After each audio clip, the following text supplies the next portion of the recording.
So if you've been trying to piece this together, I guess we should also talk about the other elephant in the room. It's Dude, been a bit of a controversial topic lately. You guys went back and forth after you posted a video on Twitter that basically said something like, "Really, Eric? Do I need to yeah, explain?" or something like that. And he quote tweeted it, and maybe Steve has some of these. I don't know. And it says something like, "Hey, this was some of your finest work.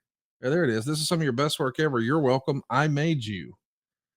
And boy, that got a lot of fans riled up. A lot of Ric Flair fans did not like that. And he would go on to say things like the Horsemen were never really a draw. WCW was never profitable.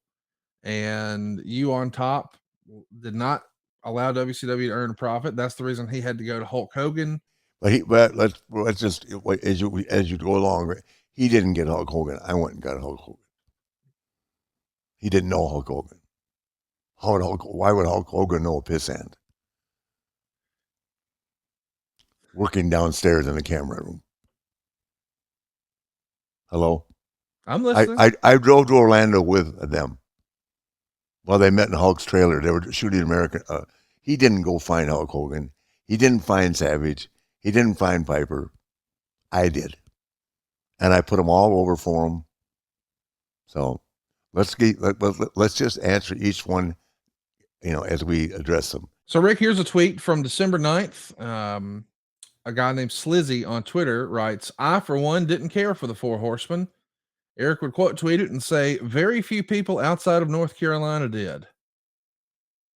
And another thing that he would tweet would be in response to a response from Phil Lander, who says, "Eric, why didn't you guys push the Four Horsemen more during this period? Would have loved to have seen that."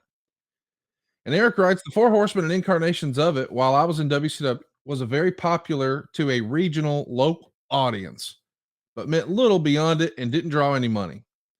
WCW is losing millions every year. Neither the Four Horsemen nor Ric Flair could draw money, which is why I brought HH in. Just facts." Man, some pretty stiff shots there. And then he would respond to it a little more on his show. And there were lots of quotables there. This all feels like it came out of nowhere. I think from Eric's side of things, he thought you guys were friends and pretty cool. And then I guess you saw something in the documentary. Is that sort of the match that lit the fuse? Yeah, and I've gone back, and all I said was he's an arrogant prick. Yeah. But now I can say he's an arrogant prick with no friends. Now he's pissed off Arn and Tully. I mean, it basically Paige don't talk to him anymore. Obviously, I didn't. Do you see them talk at the last match? I mean, I know they hang out. I don't think they hung out in Nashville, or I didn't see them hang out, but I think Paige was at his place last year sometime.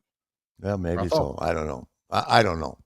It's strange. But when I was in England with him, he I invited him over to sit down with me and DiBiase and Bret Hart, and everybody said, "I don't think I should because Bret doesn't like me."